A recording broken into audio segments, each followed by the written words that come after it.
レベル7のクリアウィングシンクロドラゴンにレベル1の赤目のダイスをチューニング。神聖なる光蓄えし翼きらめかせ、その輝きで敵を撃て。シンクロ召喚レベル8クリスタルウィングシンクロドラゴン。Hey everyone, Zev here. Today I'm here to go over my budget Speedroid deck profile.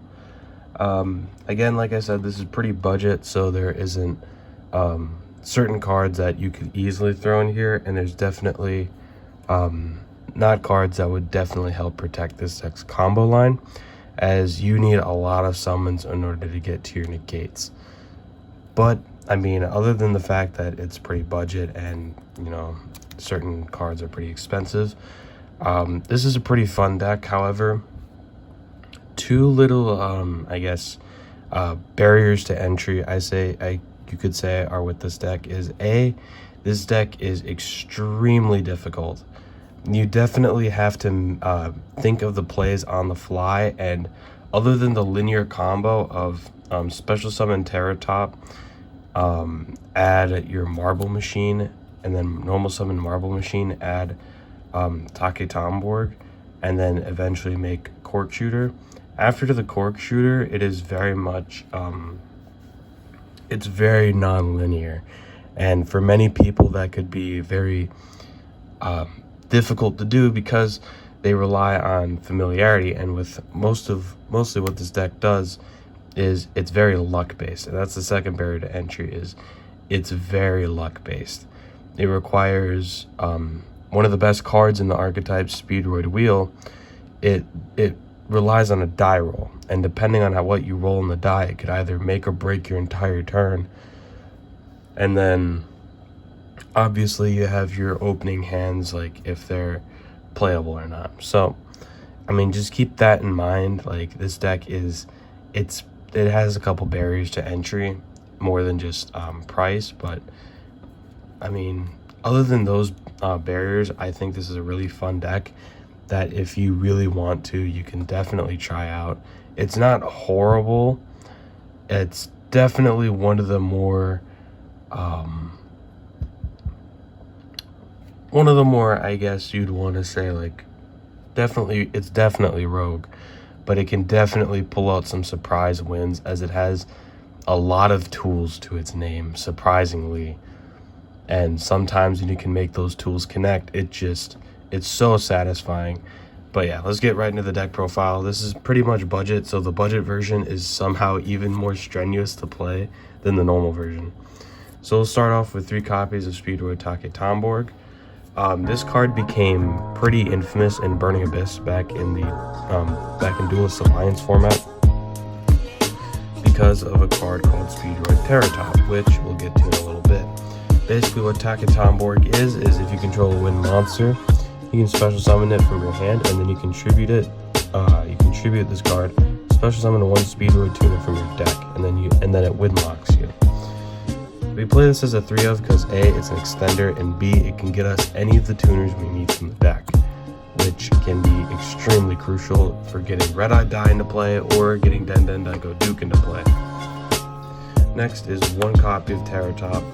This is a starter in and of itself, and if you had just this, you could end on a pretty basic board with the link and at least 1 crystal link.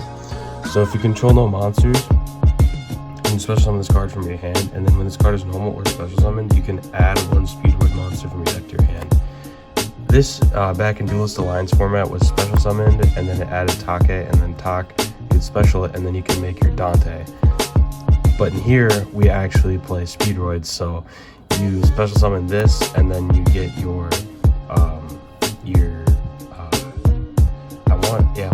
Marble Machine, I think. Marble Machine from your deck, and then you normal summon that, and then that you get this, and then this you get either Duke or Red Eye Die, and then you can go off into your combo. Again, there's a lot of variance with this deck, and that is one thing that it kind of forces you to make decisions that can make or break your board. Then 3 copies of Car Turbo. If you control a wind monster, you can special summon this card from your hand, and then you cannot activate monster effects for the rest of the turn except wind monsters. And then it has a grave effect where you can banish this card and one Speedroid monster in your graveyard, and then all wind monsters you currently control gain 800 attack until the end of the turn. I mean, that comes up definitely in your turn 3 or turn 2, but you know, turn 1 you're not going to be using that graveyard effect. However, this is a pretty nice extender. 2 copies of Marble Machine. I felt like running 3, you were just running into the problem of you already normal summoned, so you couldn't normal summon this. But when it does work, like, you're doing pretty well. However, do note, if you normal summon this, do not grab top, as unless you control the link, you will not be able to use top. So that's why you always want to open Terra Top, and you kind of don't want to open this, but you want to add it off Terra Top. And then here's a card you never want to open, is Speedroid Den Daiko Duke. This card is a brick and it's only useful in the graveyard, because if it's in the graveyard, you can banish it and then special summon one Speedroid tuner from your hand or graveyard except itself. And that's a hard once per turn.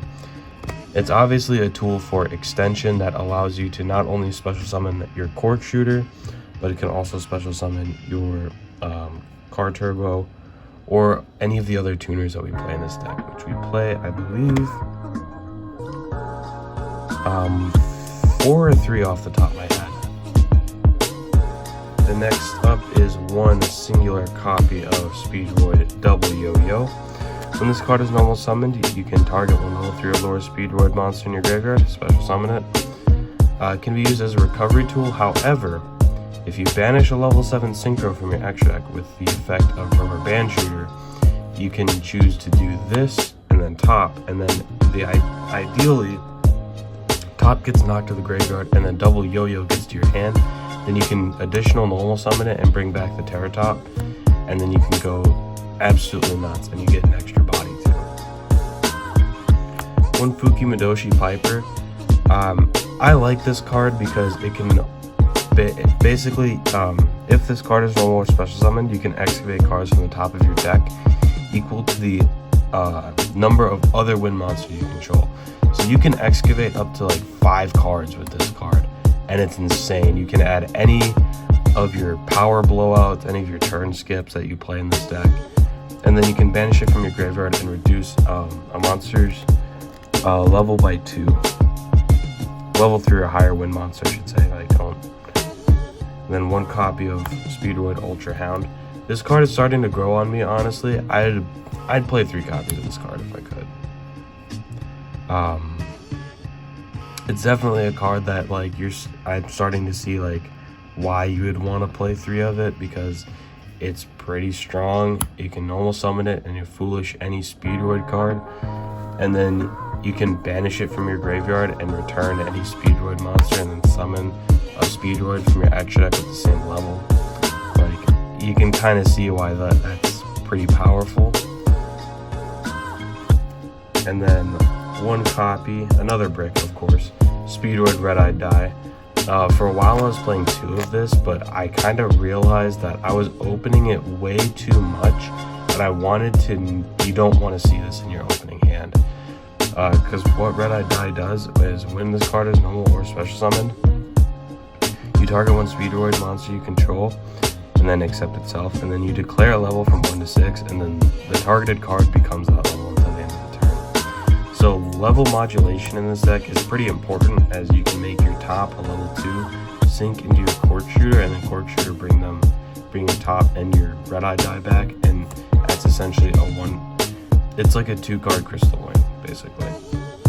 And then for one of the only non-Speedroid monsters that we'll actually use for its intended purpose, well, not intended, well, sort of, kind of, one Mecha Phantom Beast Tetherwith. Basically, when this card is normal summon, you special summon a Mecha Phantom Beast token. It's a 1-card link to, it's a 1-card Rubber Band Shooter, and that's really the only reason why it's played here.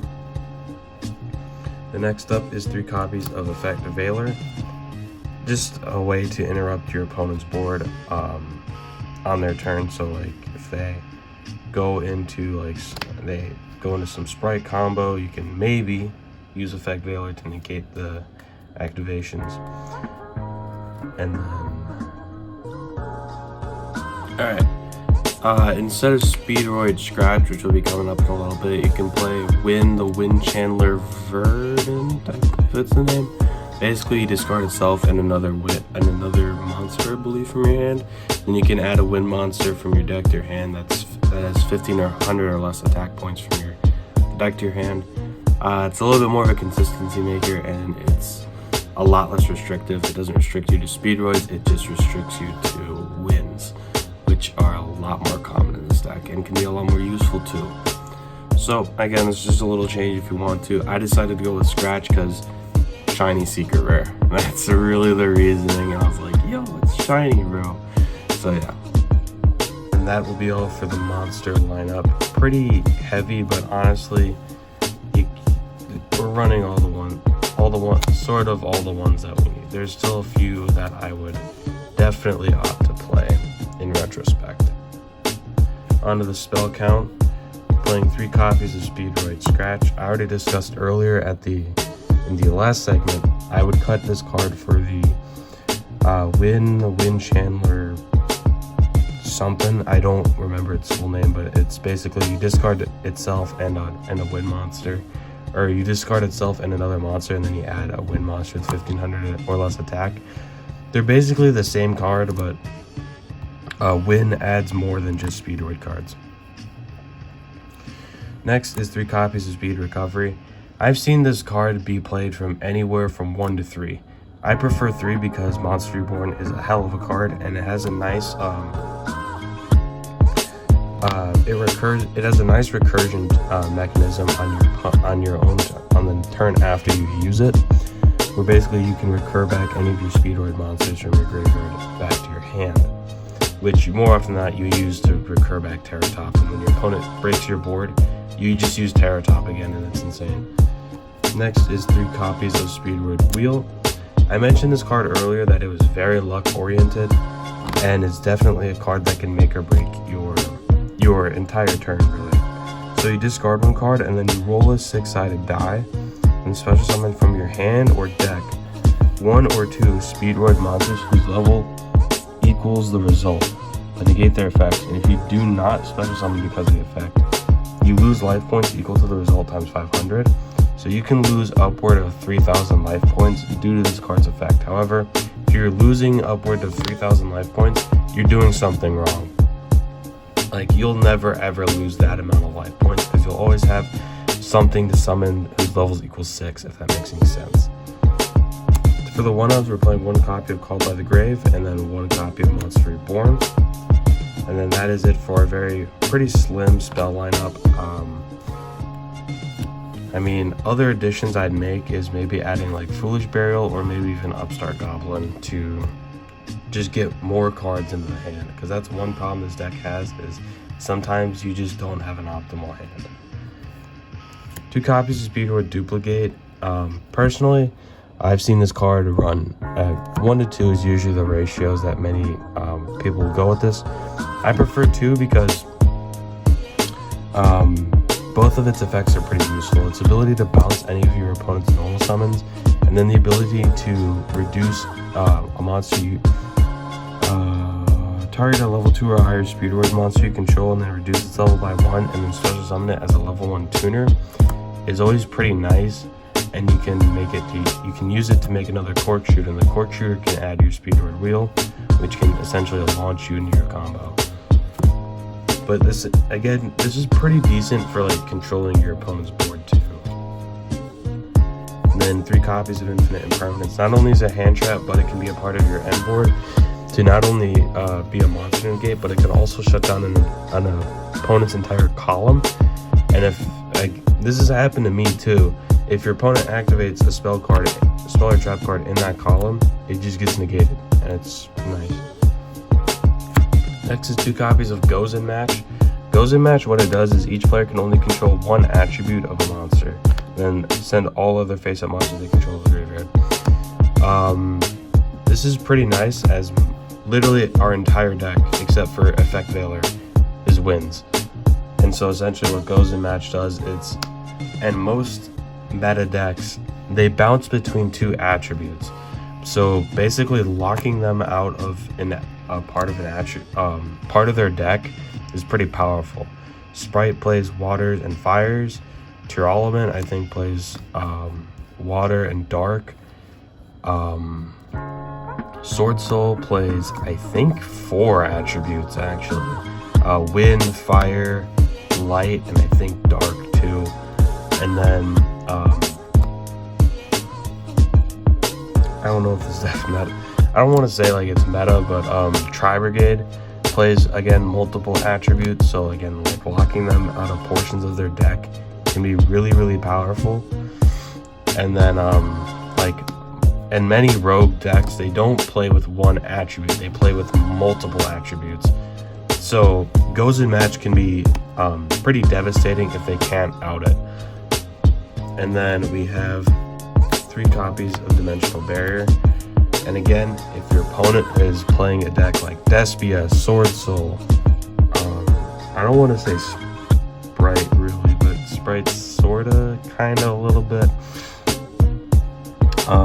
Tearlament, those decks are, well, mainly Tearlament, Despia, and Sword Soul. They kind of all lose to this card because they all kind of do one extra deck summoning kind. Sword Soul does Synchro, Tearlament and Despia do Fusion. So you just call their extra deck summoning type, and then they just kind of have to pass their turn. There's nothing they can do because they can't summon that type till the end of the turn. Like, it's just crazy. Like, if they activate Branded Fusion, Chain D Barrier, call Fusion, and their turn just kind of ends because there's not many plays that they can make that don't Fusion summon.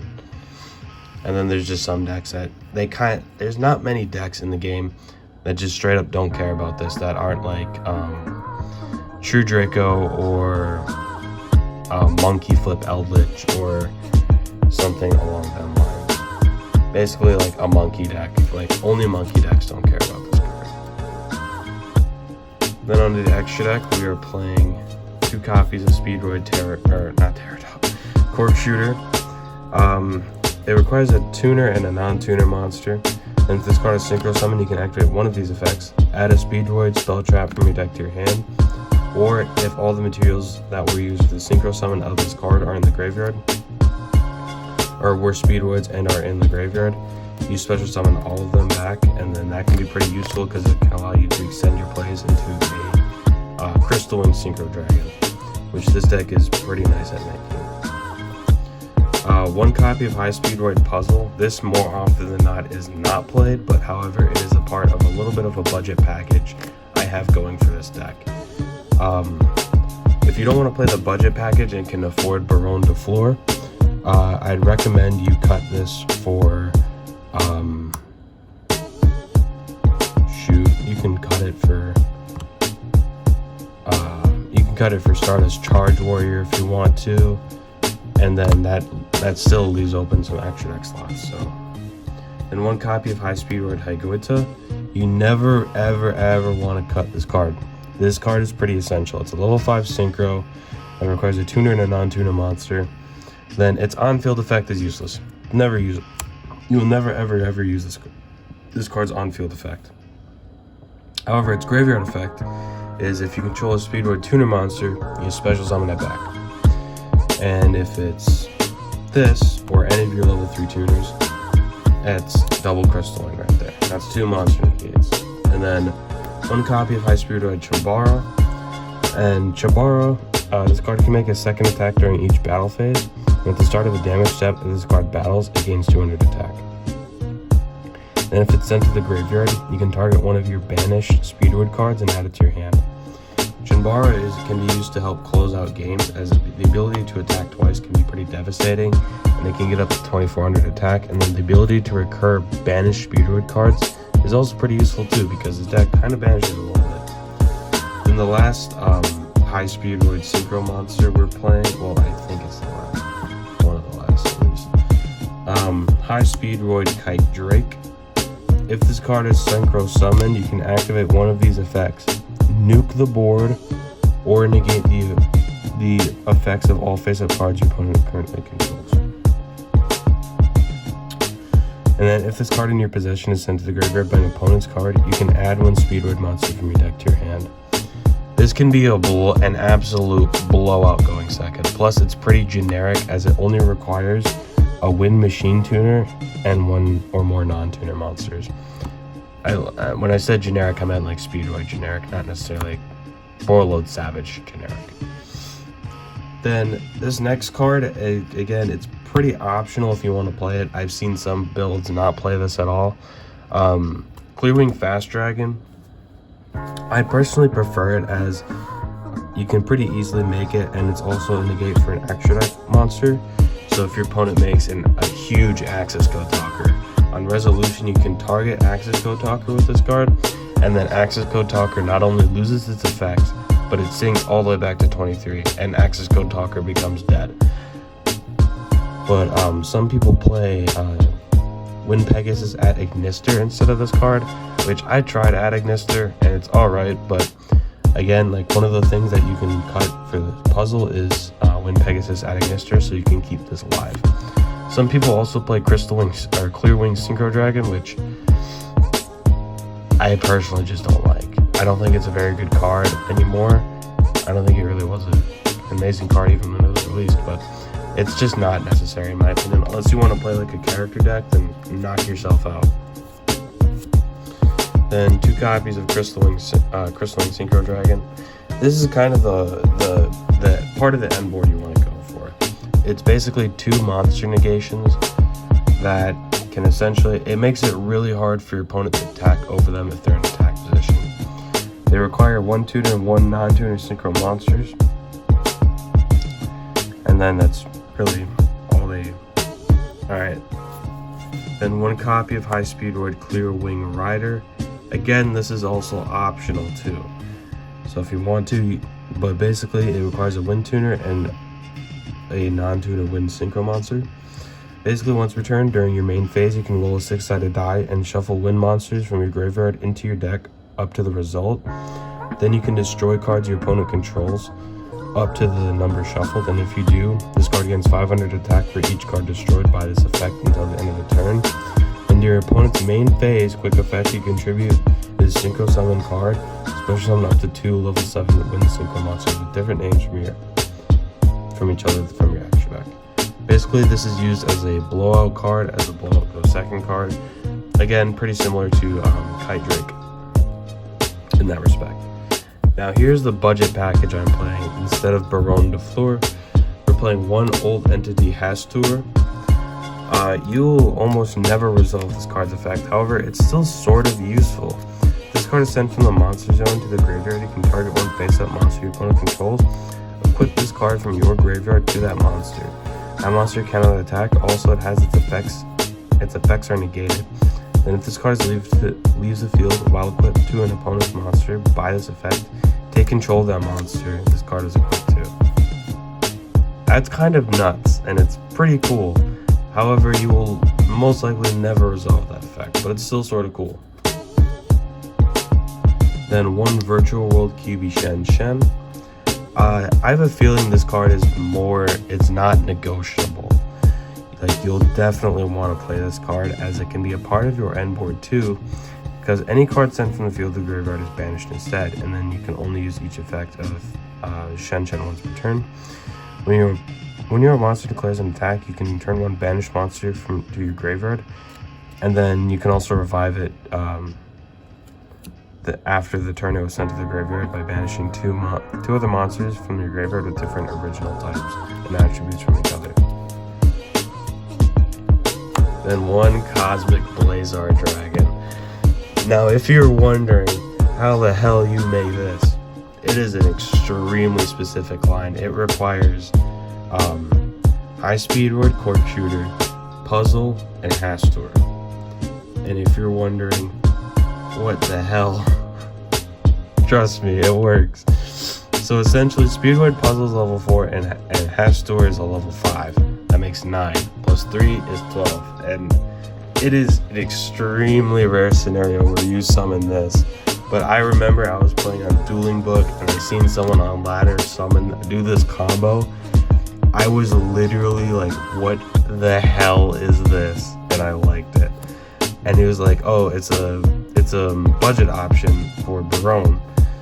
And he's kind of right. However, it's extremely difficult to pull off, and in the right circumstances you can pull it off.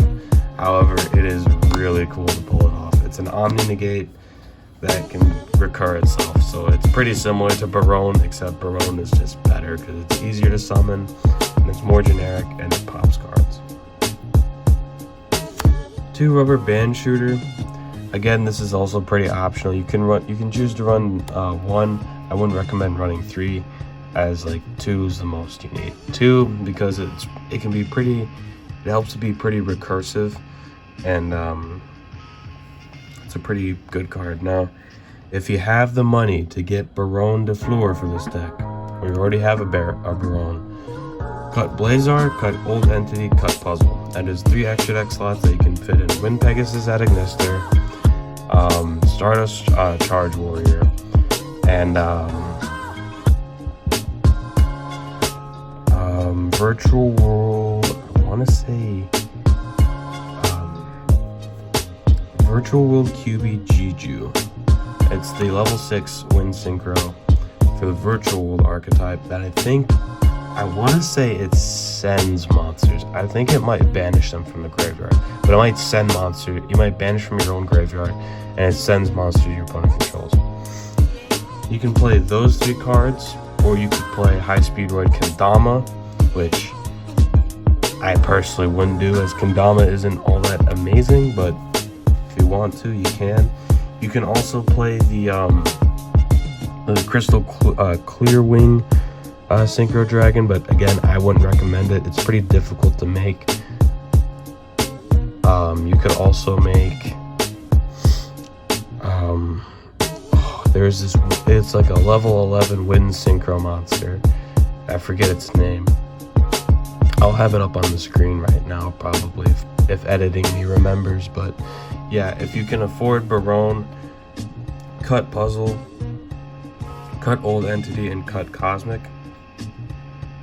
Off rip, you can fit cards like Stardust Charge Warrior, and even cards like Virtual World QB Jiju, and then you can also fit other cards like, man, I'm already forgetting what I said.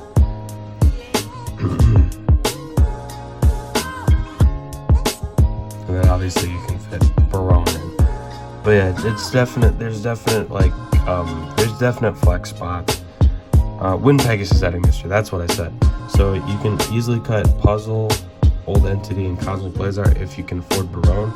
And then you can cut one of these, you can cut this down to 1, and then you can fit